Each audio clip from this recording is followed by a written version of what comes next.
Hi guys, welcome to Autozones. Best family use seven seater ನೀವು ನೋಡ್ತಾ ಇದ್ರೆ ಇಲ್ಲೊಂದು ಬೆಸ್ಟ್ ಆಪ್ಷನ್ಸ್ ಇದೆ. Innova Crysta 2022 model second owner vehicle ಇದು. ವೆಹಿಕಲ್ದು ಪ್ರೊಫೈಲ್ ಚೆಕ್ ಮಾಡಿ, ಜಸ್ಟ್ 52,000 ಕಿಲೋಮೀಟರ್ ರನ್ ಆಗಿರೋ ವೆಹಿಕಲ್ ಇದು. ಔಟ್ಲುಕ್ ನೋಡಿ, as it is clean condition ಇದೆ. ರೀಪ್ಲೇಸ್ಮೆಂಟ್ ಆಗಲಿ, ಟಚ್ ಅಪ್ ಆಗಲಿ, ಯಾವುದೇ ವೆಹಿಕಲ್ ಚೇಂಜಸ್ ಇಲ್ಲ. ಕ್ರೋಮಿಕ್ ಎಡಿಷನ್ ಬಂದಿರೋ ವೆಹಿಕಲ್ ಇದು. 2.4G version. ಯೂಶುವಲಿ 3 ವೇರಿಯಂಟ್ಸ್ ಬರ್ತದೆ ಕ್ರಿಸ್ಟಾದಲ್ಲಿ, GVZ.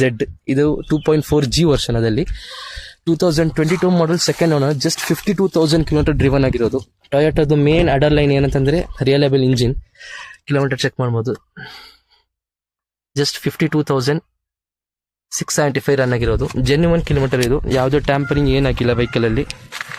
ವೆಹಿಕಲ್ ಔಟ್ಲುಕ್ ಒಂದು ಚೆಕ್ ಮಾಡಿ. ಡೈಮಂಡ್ ಕಟ್ ಅಲಾಯ್ ವೀಲ್ಸ್ ಬರ್ತದೆ, ಕಂಪನಿ ಫಿಟ್ಟೆಡ್. ವೆಹಿಕಲ್ದು ಸೌಂಡ್ ಚೆಕ್ ಮಾಡಿ, ಸ್ಮೂತ್ ಸೌಂಡಲ್ಲಿ ಇದೆ ವೆಹಿಕಲ್. ಮತ್ತು 4 ಟೈರ್ ಬಂದು ನಿಯರ್ಲಿ 30 to 40% ಮಾತ್ರ ಟೈರ್ ಇರೋದು. ವೆಹಿಕಲ್ದು second ownership, family to family transfer ಆಗಿರೋದು ಇದು. ವೆಹಿಕಲ್ದು ಇಂಟೀರಿಯರ್ ಚೆಕ್ ಮಾಡಬೇಕಂದ್ರೆ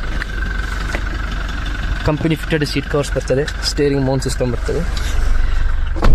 3 ಮೋಡ್ಸ್ ಇದೆ, ಇಕೋ ಮೋಡ್ ಇದೆ. ಈ ಗಾಡಿಗೆ ಕಸ್ಟಮರ್ ಕೋಟ್ ಮಾಡ್ತಿರೋ ಪ್ರೈಸ್ 20,50,000. ಅದು ಆನ್ ಟೇಬಲ್ ನೆಗೋಷಿಯಬಲ್ ಆಯ್ತದೆ. ಡೈರೆಕ್ಟ್ RC ಪೇಮೆಂಟ್ ಬರೋ ವೆಹಿಕಲ್ ಇದು. ಯಾವುದೇ ಥರ್ಡ್ ಪಾರ್ಟಿ ಇನ್ಕ್ಲೂಡ್ ಇಲ್ಲ. ಇಂಟ್ರೆಸ್ಟ್ ಇದ್ದವರು ಬಯಲು ಕೊಟ್ಟಿರೋ ನಂಬರ್ಗೆ ಕಾಂಟ್ಯಾಕ್ಟ್ ಮಾಡಿ.